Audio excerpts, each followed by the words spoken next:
is David with the Prepper Bookshelf, and I've got a book to review for you. It's called The Prepper Next Door by Charlie Palmer, and it's a practical guide for disaster and emergency planning. Mr. Palmer sent me this book and asked me to review it, and I looked through it and was amazed at the amount of information in the book.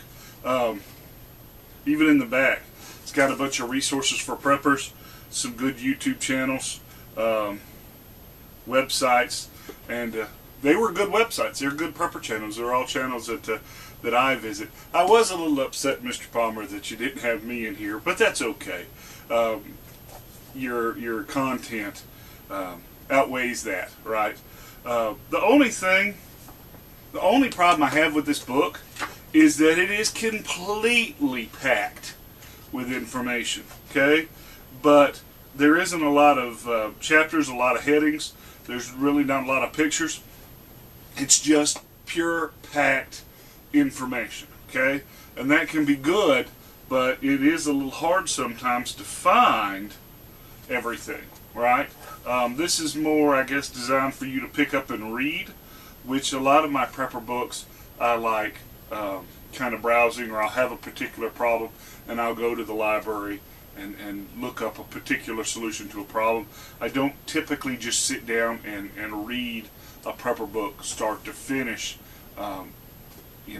once I've read it, say the first time, okay?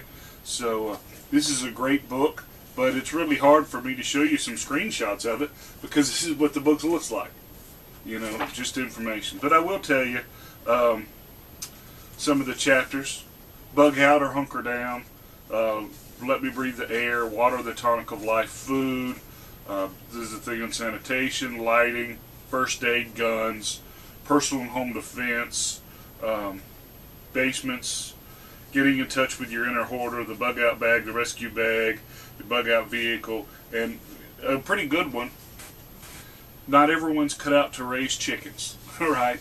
And that is true. A lot of my prepper friends they're not into the whole urban homesteading part. But anyway, this is a pretty good book. It's well worth the price. Just know that that's what it looks like. Just pure packed knowledge. All right? So there you go. I would recommend this. And until next time, you can always get us online, www.prepperbookshelf.com.